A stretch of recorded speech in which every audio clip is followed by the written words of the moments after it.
Alright, this is Captain Ataman Armageddon #1, another launch issue of a stupid Captain Ataman revamp.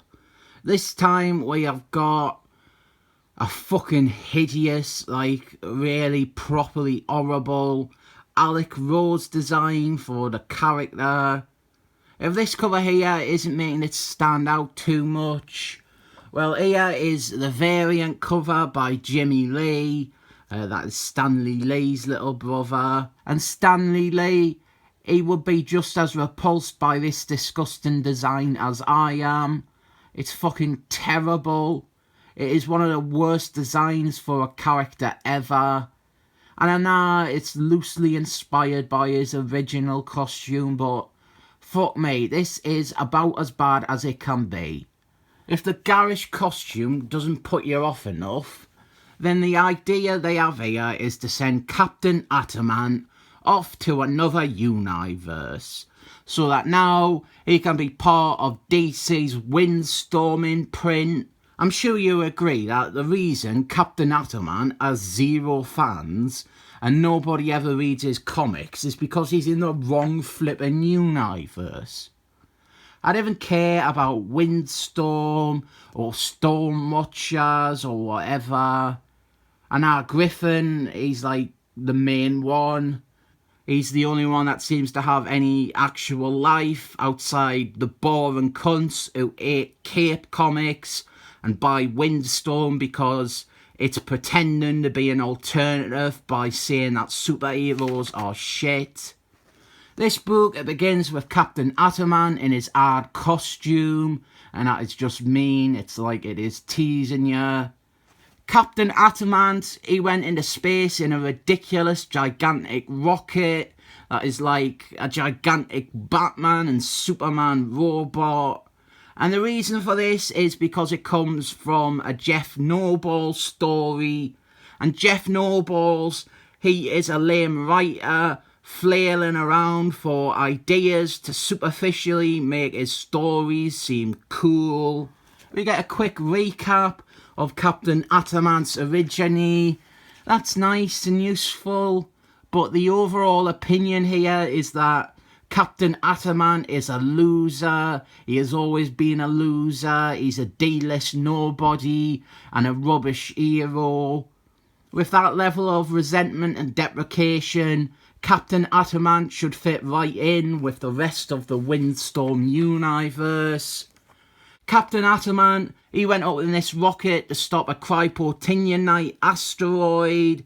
So this gigantic rocket and the asteroid collide, and there is a big cosmic explosion, and it hurls Captain Ataman across time and space and reality and universes. And before he ends up out in the Wildstorm universe, he is some random shite with a bald Captain Ataman and Batman and Superman. I don't even get what this is even meant to be, but then after this page, he arrives in the Wildstorm universe, and then straight away there is some setup with an hard bloke who was waiting for him to arrive, but then the hard bloke, he dies, but then the first responder lady, she is given a magic box by the hard man, and it transforms her into this, I think. And if you want any of this to make sense within the space of this issue, keep dreaming. So now we have got this fucking butt ugly Captain Ataman design. Like, really, this is one of the worst designs in the history of comics. Can we just tell Alec Rose to stop designing things? I want to properly criticise and tear into it, but I really don't know where to begin. Everything about this is aesthetically awful.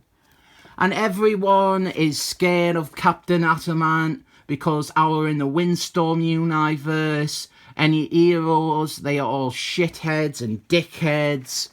And then Captain Ataman, he crosses paths with Maestro, the shitty Superman analogue / rip-off, and they have a fight. And then we cut to Griffin, because, don't be fooled, it is Captain Ataman's name on the cover, But this is really just an excuse to try and force out another WildC.A.T.s mini-series and to continue doing these Wildstorm stories that were never as popular as the main DC universe. We probably get more characterisation here for Griffin than we do for Captain Ataman. Captain Ataman versus budget dickhead Superman. It's pretty unexciting. We have got this horrible design to contend with in every scene, and the fight itself, it's pretty limited to very brief actual fighting. I will say it is nice and even refreshing to see Captain Ataman winning the fight. I would not have been surprised if instead they had Captain Ataman jobbing to Maestro. We end with Captain Ataman realising that, well, he's not on his Earth anymore, and what will happen next? I don't even care, do you? It is sad to see them always fail whenever it comes time to dust Captain Ataman off and put out a comic with him in it.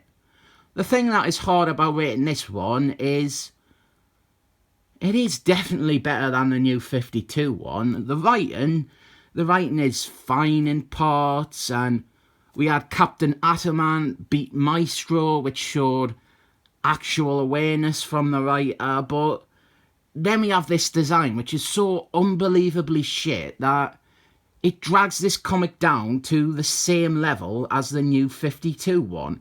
If not lower, the design is that bad. It is offensive to the eyes. That is why I am giving this comic nothing more than a 7 thumbs up.